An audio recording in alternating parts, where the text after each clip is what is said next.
안녕하십니까. 법무법인 도영입니다.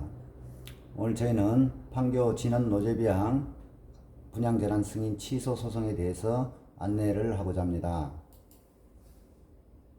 먼저 진원 노재비양 아파트 같은 경우 분양가격 산정 기준은 임대주택법 시행규칙 별표의 1 가목에서 정한 임대의무기간이 10년인 경우 분양전환 가격은 감정평가 금액을 초과할 수 없다라는 규정에 의해서 분양가격을 산정할 수밖에 없는데요. 임대 의무기간 5년인 경우와 10년인 경우의 분양가격 산정 방법이 너무 틀리기 때문에 외려 10년인 경우가 굉장히 손해를 볼 수 있다고 해서 이 취소 소송을 구하는 겁니다. 여기서 보면 임대 의무기간이 5년인 경우는 건설 원가와 감정평가 금액을 산술평균한 금액으로 하되 상한 가격을 초과해서는 안 된다라고 정확히 규정을 하고 있습니다. 그러나 10년인 경우는 감정평가 금액을 초과할 수 없다. 이렇게만 규정하고 있어서 이 부분에 대해서 문제점이 너무 많은 관계로 이 취소 소송을 구하는 것이고요. 또한 임대의무기간 5년인 경우는 이렇게 세세하게 항목별 산출 방법을 다 정해놓고 있습니다. 이 항목별 산출 방법을 보면은 먼저 택지비는 공급받은 가격에 택지비 이자를 더해주는 것이고, 건축비는 실제 투입된 건축비로 건설 원가를 산정하는 것이 임대의무 기간이 5년인 경우에 해당됩니다. 그러나 판교 진원 노재비양 같은 경우 임대의무기 10년이기 때문에 분양 전환 당시에 감정평가 금액을 그대로 적용하니까 이 분양 가격이 상대적으로 과다할 수밖에 없는 것입니다. 저희가 진원 노재비양 택지비에 대해서 한번 살펴봤습니다. 입주자 모집 당시에 여기 택지비는 제곱미터당 약 한 176만원 정도고 평당으로 따지면 580만원인데 이 감정평가 당시에 저희가 공시지가를 기준으로 이 택지비를 분석해 보니까 제곱미터당 520만원, 평당 1700만원 정도가 이 택지비가 조성되어 있어요. 저희가 이 감정평가 당시에 택지비랑 세대별 택지비를 구해서 이 택지비 상승분이 보면은 1억 5천만 원에서 2억 1천만 원 정도의 택지비 상승분이 그대로 반영됐는데요. 저희가 성남시에서 감정평가를 의뢰할 때 감정평가업체에다가 원가법에 의한 감정평가를 또 의뢰를 했어요. 근데 대략 원가법에 의한 감정평가를 하다 보니까 이 원가법에 의한 것은 제곱미터당 620만 원 정도고 평당 2천만 원 정도의 택지비가 감정이 된 겁니다. 이 원가법에 의한 택지비를 세대당 계산하니까 지금 58제곱미터 같은 경우는 2억 7천만 원이 나오고 83제곱미터는 3억 9천만 원이 나와요. 우리가 이 공급받은 가격은 7천만 원이고 1억 1천만 원인데 한 서너 배 이상 상승을 해버린 거예요. 이거는 제가 좀 전에 말씀드렸지만 공시지가를 기준으로 택지비 상승분이 이만큼인데 원가법으로 한 택지비 상승분은 실질적으로 2억에서 2억 8천 정도 나옵니다. 임대사업자들은 여기 동안 10년 동안 저희한테 임대료 등으로 해서 수익을 창출했는데도 불구하고 또 이 택지비 상승분을 그대로 분양가에 반영해서 이득을 창출하는 겁니다. 따라서 분양전환 가격 산정 시 5년인 경우와 10년인 경우의 형평성에 대해서 저는 굉장히 불합리하다고 생각하고 있고요. 5년인 경우는 건설원가와 감정평가 금액을 산술평균한 금액으로 하면 시세차익의 50%는 임차인이, 50%는 임대사업자가 공동으로 이익을 보게 되어 있습니다. 그렇지만 임대의무기간 10년인 경우는 시세 차익의 100%를 임대사업자가 가지게 되어 있습니다. 따라서 임대의무기간이 5년인 경우는 주변 시세의 약 한 70% 정도로 분양가격을 받았는데 임대의무기간은 10년인 경우는 주변 시세의 약 85% 90% 받기 때문에 너무 형평성에 어긋난다는 것입니다. 또한 대법원 전원 합의체를 판결을 보면은 임대사업자가 자의적으로 분양 전환 가격을 산정하게 되면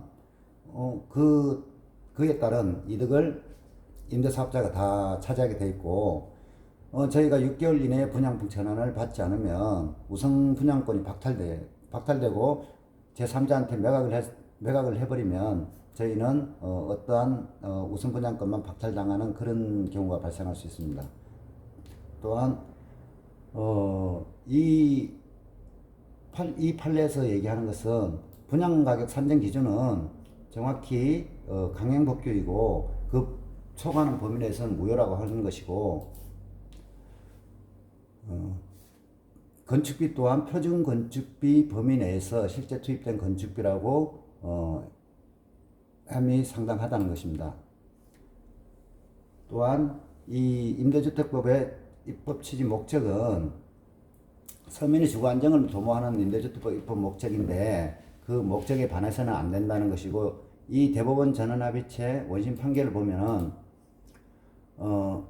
요것은 LH 판결이기 때문에 주공이 분양자가 전환 가격 산정자라는 우월적 지위를 이용해서 법이 정령하고 있는 원칙을 무시하고 자기들이 표준 건축비로 계산해서 시세 차익을 독점적으로 가지는 것은 아니니까 실제 투입된 건축비로 산정해서 시세 차익의 50%씩 분배하라는 이런 취지의 판결입니다.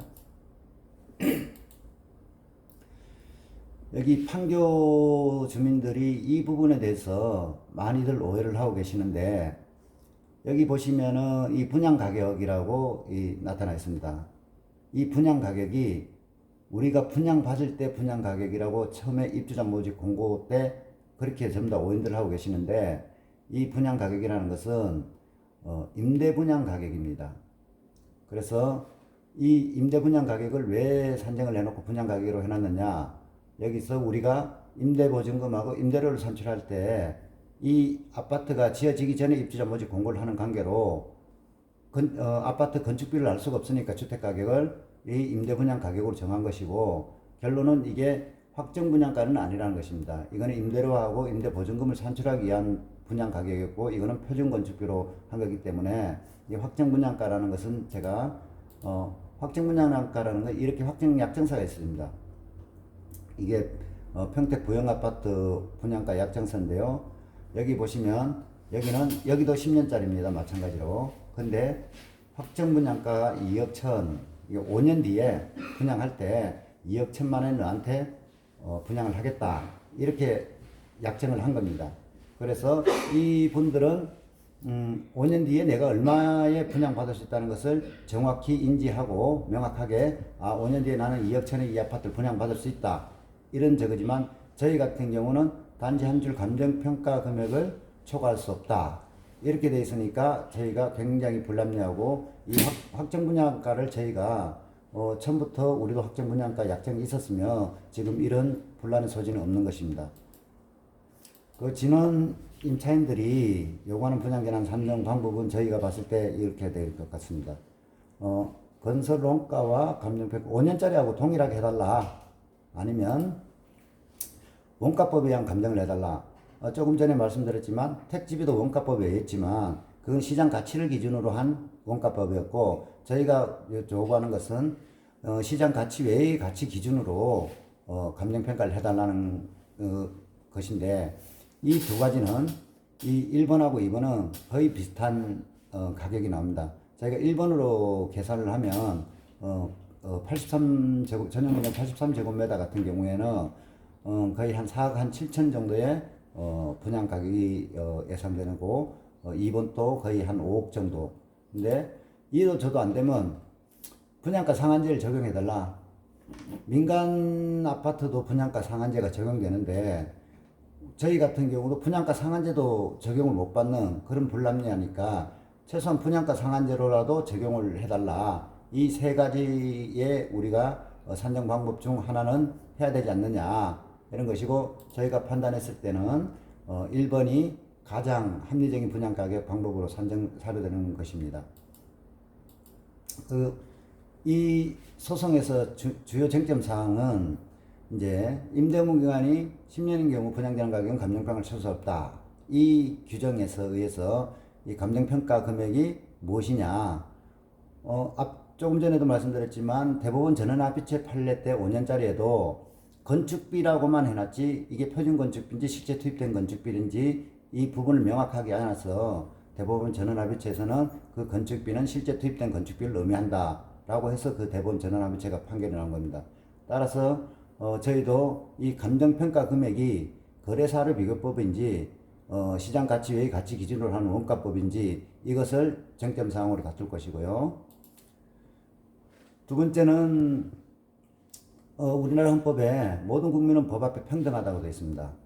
이 평등한데 저희 같은 경우 10년짜리 같은 경우 5년짜리 하고 불평등하게 분양계약이 이루어지게 돼 있어요. 산정 방법 자체가. 그래서 여기 보면 헌법상 평등의 원칙은 본질적으로 같은 것을 자의적으로 다르게 취급하는 것을 금지하는 것이라고 이렇게 되어 있습니다. 따라서 임대무 기간이 5년짜리하고 10년짜리는 같은 임대 아파트인데 단지 임대 의무 기간만 틀리다고 해서 이 분양가 산정 방법을 다르게 할 수 있느냐. 그래서 이 평등의 원칙이 어긋난다. 이것을 다툴 것이고요. 세 번째는 조금 법률적으로 얘기를 해야 되는데 약간 조금 어려운 내용일 겁니다.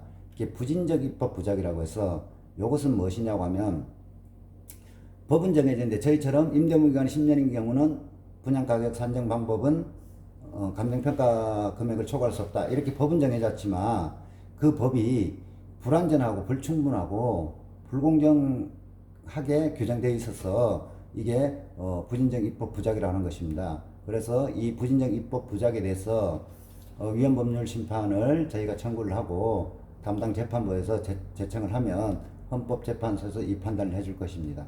그래서 방금 말씀드린 세 가지가 주요 쟁점 사항이고요.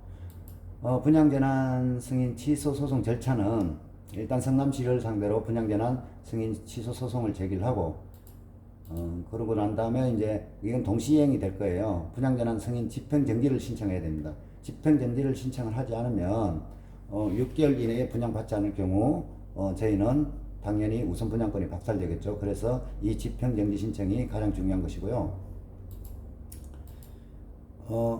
이 두 사안을 두 가지를 먼저 신청하고 소송하고 제기를 해놓고 그 다음에 좀 전에 말씀드린 부진적 입법 부작에 대한 위헌법률 심판을 청구를 할 겁니다. 이것은 저희가 헌법재판소에 따로 청구를 하는 것이 아니고 우리 담당 재판부에다가 이 위헌법률 심판 청구를 하게 되면 담당 재판부가 헌법재판소에 위헌법률 심판 청구 제청을 합니다. 그런 절차가 이 소송 절차고요. 저희가 현재 옆단지인 모함미래도 것을 집행정지 신청서 이 결정문인데요. 여기 보면 저희가 이렇게 돼 있어요. 이 법은 원심 판결이라고요. 이거는 원심 판결 선고 후 20일까지 분양전환 승인 집행을 정지하는 거예요. 그래서 판결이 난 후 20일까지는 저희가 우선 분양권자의 자격이 있는 것입니다. 그래서 저희가 이 소송을 하면 제일 중요한 것은 일단 집행정지 신청을 먼저 받아들여야 되고 지금 저희 사무실 같은 경우는 2013년도에 홍천군을 상대로 모 건설사에 대한 집행정지 신청을 해서 1, 2심은 전부 다 승소했고 지금 대법원 확정 판결만 기다리고 있는 상황입니다. 이 지금 제가 방금까지 설명을 드렸지만 이 부분에 대해서 궁금한 사항이 계시면은 저한테 법무부 도영 남정식 팀장한테 연락을 주시면 저희가 상실히 답변하겠습니다. 감사합니다.